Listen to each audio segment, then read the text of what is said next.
बिस्मिल्लाहिर्रहमानिर्रहीम। देखती आँखों और सुनते कानों को द ट्री ऑफ इस्लाम की तरफ से प्यार बड़ा सलाम। मोहतरम नाजरीन, इस वीडियो में बताया जाएगा कि ईद उल अज़हा के मौके पर कुर्बानी करना क्यों ज़रूरी है, कुर्बानी करने से क्या जो सवाब हासिल होता है और कौन से 3 लोग ऐसे हैं जिनकी कुर्बानी कबूल नहीं होती। नहायत ही मालूमाती वीडियो है। गुजारिश है कि इस वीडियो को आखिर तक लाजमी देखिएगा।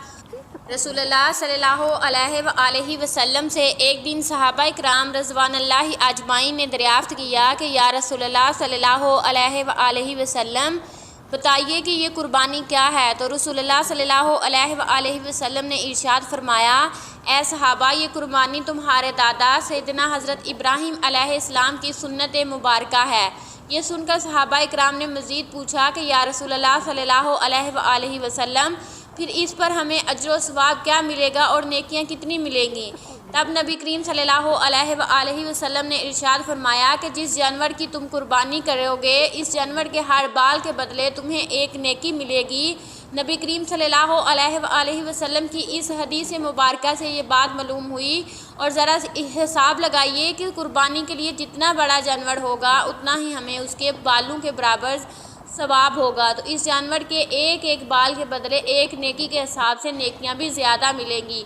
मोहतरम नाजरीन, प्यारे नबी करीम सल्लल्लाहु अलैहि वसल्लम ने एक दिन अपनी बेटी सैयदा फ़ातिमा ज़हरा रज़ियल्लाहु ताला अन्हा से इरशाद फरमाया कि ए मेरी बेटी फ़ातिमा, उठो और कुर्बानी के जानवर के पास रहो, यानी कि आपके नाम का जो जानवर अल्लाह तबारक व तआला की बारगाह में कुर्बान होने जा रहा है, तो इस जानवर के पास रहो। ये इरशाद सुनकर सैयदा फ़ातिमा ज़हरा ने वजह दरियाफ़्त की कि ए अब्बा हजूर, इसमें क्या हिकमत पोशीदा है कि मैं अपने जानवर के पास रहूं।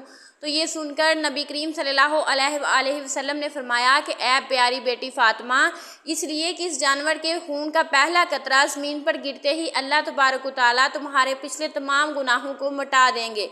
नाज़रीन इकराम, इस हदीस मुबारका की 2 फजीलतें उलमा इकराम ने बयान फरमाई हैं। पहली हिकमत जो इस इरशाद से मालूम हुई कि नबी करीम सल्लल्लाहु अलैहि वसल्लम खुद को और अपनी औलाद को अल्लाह तबारक व तआला की बारगाह में इंतहाई आजिज़ाना अंदाज में पेश करते हैं। वरना सैयदा फ़ातिमा ज़हरा तो वो मासूम हस्ती हैं कि जिनकी सारी ज़िंदगी गुनाहों से पाक और मुबड़ा है, तो उनके नामा माल में तो कोई गुनाह मौजूद ही ना थे कि जिनकी माफ़ी मकसूद हो, बल्कि ये सिर्फ़ और सिर्फ नबियों के सरदार रहमतुल लिल आलमीन सल्लल्लाहु अलैहि वसल्लम की आजिज़ी को ज़ाहिर करती है।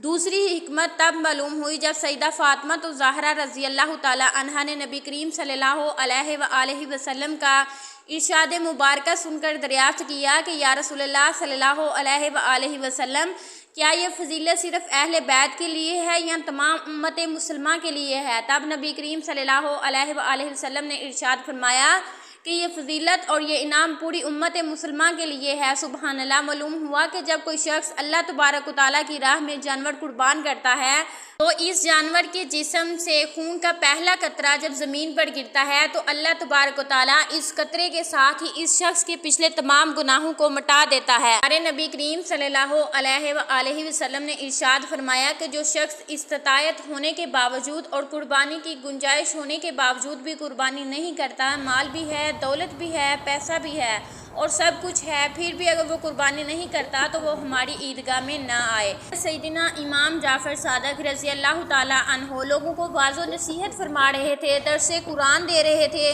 और कुर्बानी की फजीलत और कुर्बानी के मिसाइल बयान फरमा रहे थे। इस दौरान आप रज़ियल्लाहु ताला अन्हो ने इरशाद फरमाया, ए लोगो, हर एक मुसलमान की कुर्बानी अल्लाह तबारक व तआला कबूल फरमाता है, लेकिन सुन लो कि दुनिया में 3 ऐसे बदबख्त लोग हैं जिनकी ना तो कुर्बानी कबूल होती है, ना हज कबूल होता है और ना ही उनकी कोई नमाज कबूल होती है। इस पर लोगों ने सवाल किया कि हज़रत, आखिर वो 3 किस्म के बदकिस्मत लोग कौन कौन से हैं?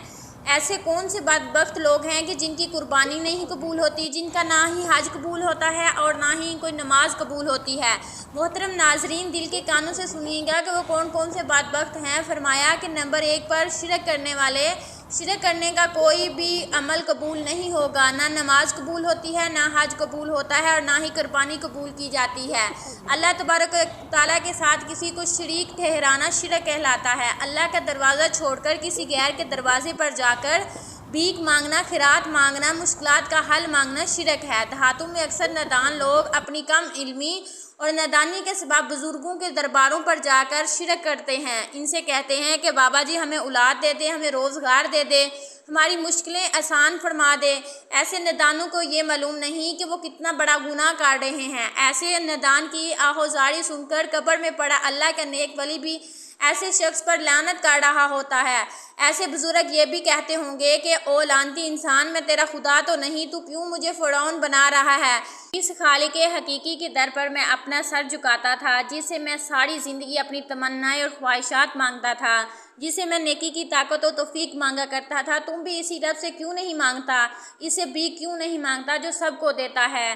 اس کے در سے کیوں نہیں مانگتا جس کے در سے کبھی کوئی خالی ہاتھ نہیں گیا؟ تیری خالی جولی کو بھرنے کی اصل قدرت تو وہی رکھتا ہے۔ میرے سامنے اپنا سر جھکاتے ہوئے کیا تجھے شرم نہیں آتی؟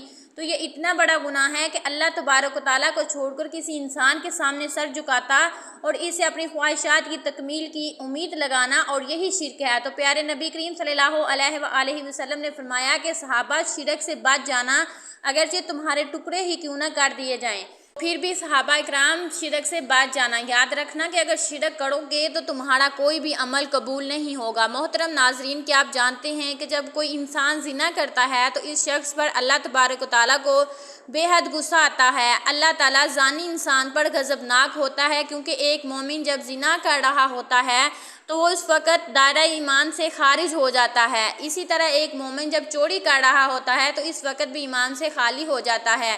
اس لیے اللہ تبارک و تعالیٰ ایسے انسان پر غضبناک ہوتا ہے۔ مومن جب جھوٹ بول رہا ہوتا ہے، سودی لین دین کر رہا ہوتا ہے، جب نماز ادا نہیں کر رہا ہوتا، تو ایسی صورتوں میں اللہ تبارک و تعالیٰ انسان پر غضبناک ہوتا ہے، لیکن اتنا نہیں ہوتا جتنا شرک کرنے والے پر ہوتا ہے۔ یہی وجہ ہے کہ علماء کرام فرماتے ہیں کہ اللہ جس کو چاہے بروز قیامت معاف فرما دے گا، لیکن شرک کرنے والے کا ٹھکانہ ہمیشہ ہمیشہ کے لیے جہنم ہی ہوگا۔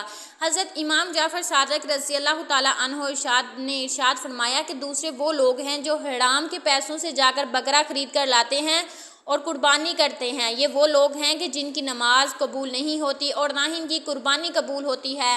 حرام اللہ کو بے حد ناپسند ہے، کیونکہ حرام پر ہمیشہ شیطان تھوکتا رہتا ہے۔ علماء کرام کہتے ہیں کہ کبھی اپنی اولاد کو حرام کا ایک لقمہ بھی نہ کھلانا، کیونکہ حرام کی کمائی سے کھائی گئی خوراک ان کی آنکھوں سے حیا کو چھین لے گی، شرم و حیا کو چھین کر تمہاری اولاد کو بے حیا بنا ڈالے گی۔ پوچھا گیا کہ حضرت تیسرے بدقسمت لوگ کون سے ہیں کہ جن کی قربانی قبول نہیں ہوتی؟ فرمایا کہ وہ سود کا کاروبار کرنے والے اور سودی لین دین کرنے والے لوگ ہیں کہ جن کی قربانی اللہ تبارک و تعالیٰ کی بارگاہ میں مقبول نہیں ہوتی۔ فرمایا ان تین لوگوں کے علاوہ سب کی قربانی قبول ہوتی ہے، ہوا وہ گناہ گار ہوں، بدکار ہوں، سیاہ کار ہوں۔ اگر وہ مسلمان ہوگا اور کلمہ پڑھنے والا ہوگا تو ہر ایک کی قربانی قبول ہو جاتی ہے، لیکن ان تین لوگوں کی قربانی قبول نہیں ہوتی تب تک جب تک کہ یہ لوگ اللہ تبارک و تعالیٰ کے حضور پکی سچی توبہ نہیں کر لیتے اور اپنے گناہوں کو ہمیشہ ہمیشہ کے لیے ترک نہیں کر دیتے۔ آخر میں اللہ تبارک و تعالیٰ کے حضور دعا ہے کہ ہمیں اپنی رحمت اور کرم کے سائے میں رکھے اور ہمیں ایسے لوگوں میں کبھی شامل نہ فرمائے کہ جن پر اللہ کا غضب نازل ہوتا ہو۔ ہمیں نیک اور صالح اعمال کرنے کی توفیق عطا فرمائے اور تمام مسلمانوں کی قربانی کو قبول و منظور فرمائے۔ جو اللہ کی بارگاہ میں قربانی کرنے کی نیت رکھتے ہیں اور جو لوگ قربانی کے لیے استطاعت نہیں رکھتے، تو اللہ تبارک و تعالیٰ ان کو بھی قربانی دینے کی توفیق عطا فرمائے۔ آمین یا رب العالمین۔ محترم ناظرین، درخواست ہے کہ میری آج کی یہ ویڈیو اگر پسند آئی ہو تو ویڈیو کو لائک اور شیئر کیجیے گا، اور اگر آپ میرے چینل پر نیو ہیں تو میرے چینل کو سبسکرائب لازمی کر لیجیے گا، تاکہ میری معلوماتی ویڈیو آپ کو ملتی رہیں۔ اسی کے ساتھ آپ سے اجازت چاہتی ہوں۔ جزاک اللہ خیرن کثیرا۔ اللہ ہم سب کا حامی و ناصر ہو۔